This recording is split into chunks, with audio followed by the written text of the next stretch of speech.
In addition, encourage so many agro-allied cottage industries. And then you find out that the agricultural sector can earn more earnings for Nigeria than even your oil. So the P is a power, and the president is on it. We have a fire brigade action on our hand. If we are waiting for all these big power projects to come up, we are wasting our time. NDRC has just come up with something that's close to the answer. What they call embedded generation, in which case people can collect license and provide between 10 and 20 megawatts. In other words, we get to not what can be done for us, but what can be done by us. Yes. Okay, Dr. Ona, the idea of working in a divided environment, in a divided government, so to speak, applies to us here in Nigeria. We have over 50 political parties. We have different dreams of the different political parties, but yet as we said, we're yet to tie down to one Nigerian dream. Yeah. The issue of ideology of the different political parties and achieving success in terms of governance, is it possible to achieve that? Seeing that these two men both had different, as you say, they came from different points, different ideologies, but the dream of achieving one thing, is it possible to achieve this? Yeah, certainly it is possible, At what cost? No, well, the cost is more in terms of time and in terms of practice itself, because Nigeria as a country, of course, we are happy that democracy is already existing, so we'll be doing elections as time comes up. And then, even as we are, the parties will, continue coalescing. The Democratic Party, the Republican Party, they were not the parties at the inception of America. Are you getting it? They are also, evolutions from the American democratic experience. So over time, and these things are connected.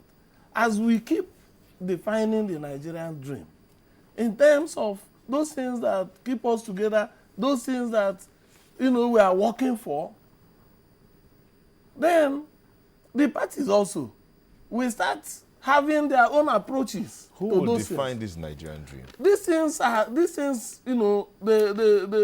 are intertwined. The system, for instance, decides how elections are conducted.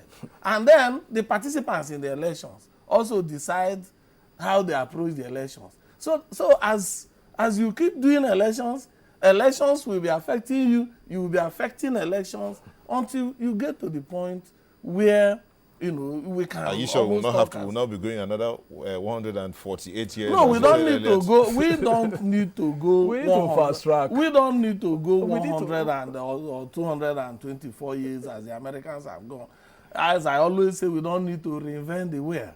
The wheel is already there, and I think that if you want to manufacture a car, you don't need to go back to start, doing the wheel and all that, and then moving from there. You start from where already others are.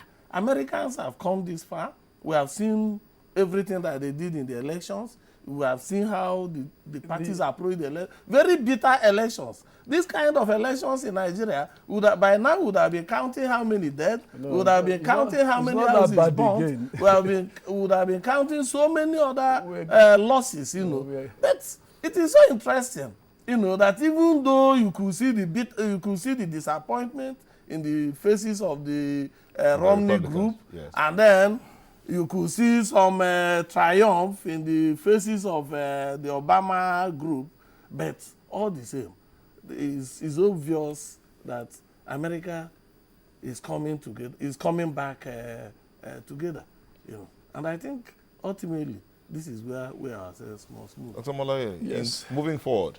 Yes. As a roundup, we're almost out of time. Yes. Moving forward, as I said earlier, moving forward, and I will try to be very, very philosophical. Nigeria needs what I call national transformation. To achieve national transformation, we need individual personal transformation.